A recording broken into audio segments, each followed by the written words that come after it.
আসসালামু আলাইকুম। কৃষি বাংলা দিনাজপুর চ্যানেলের পক্ষ থেকে আপনাদেরকে আন্তরিক শুভেচ্ছা ও অভিনন্দন। আপনাদেরকে একটু গাভী গরু দেখানোর চেষ্টা করতেছি। আসসালামু আলাইকুম, কেমন আছেন? গরুটা তো মার্শাল্লাহ ফাটাফাটি ডেকোরেশন করতেছে। কেমন দাম রাখছেন গরুটার?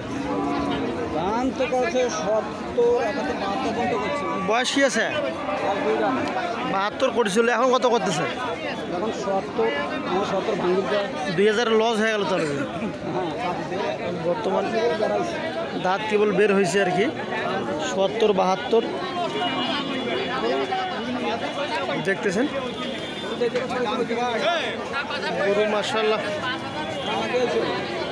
আছে, অসম্ভব সুন্দর চমৎকার। দরদাম চলতেছে।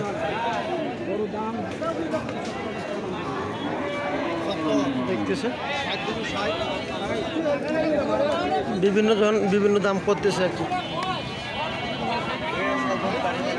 কত দাম বলছেন ভাই? লাগবে না ভাই, আমরা গরু কিনি, ঘুরে আসবো কেন? কত দাম বলছেন ভাই? চাইছে 75-60 বলছে। 75 বলছে, 60 চাই আপনি বলছেন। 60 বলছে।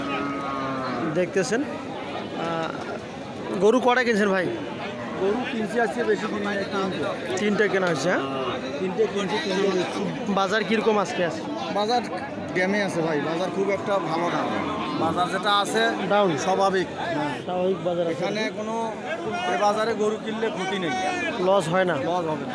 আসবেন আমাদের ঐতিহ্যবাহী রানীর বন্দর হাটে বৃহস্পতিবার এবং সোমবার এখানে হাট বসে। কম রেটে কিনতে, মানে আমবাড়িতে তো রেট কম থাকে। আমবাড়িতে এখানে রেট কম আছে। এখান থেকে কিনে তো আমবাড়িতে বিক্রি করা হয়। হ্যাঁ, এখান থেকে কিনে নিয়ে আমবাড়িতে বিক্রি করে, তারপর লাভ হয়। এখানে বাইরের পার্টিরা এখানে বৃহস্পতিবার আসলে গরু কিনতে আরাম পাবে। অনেকজনে অবশ্য আসে এখানে। বিক্রি হয়েছে 75, এখন আজকে দাম চাচ্ছে 75। বিক্রি হয়েছে 75 ঈদে। 75-80 বিক্রি হয়েছে। চাইতেছে 75। আজকে 75 400, কিন্তু 70 পার বিক্রি হবে না, 70 ভাঙি বিক্রি করতে হবে। দেখতেছেন বড় মাপের গরুটা, অবশ্য বাম্পার একটা গরু। তো যারা আসতে চায়, আসতে তো পারে নিঃসন্দেহে, তবে আসতে পারবে, সমস্যা নাই।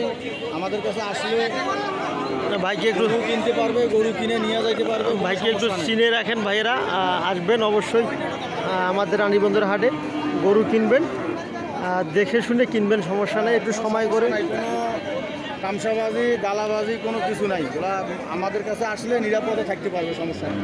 সময় করে আসবেন, গাড়ি নিয়ে গরু নিয়ে চলে যাবে। নাম্বার থাকলে নাম্বার বলেন দেখি। নাম্বারটা হলো 01723931053। এই নাম্বার আজিজার ভাইয়ের সঙ্গে যোগাযোগ করতে পারবেন ইনশাল্লাহ। ভবিষ্যতে কোনো দিন প্রয়োজন হলে ভাইয়ের নাম্বারটা সেভ করে রাখবেন, যোগাযোগ করলে ভাইয়ের সাথে কথা বলতে পারবেন। এটি হলো সংক্ষিপ্ত একটু প্রতিবেদন। ভালো থাকবেন। আসসালামু আলাইকুম ওয়া রাহমাতুল্লাহ।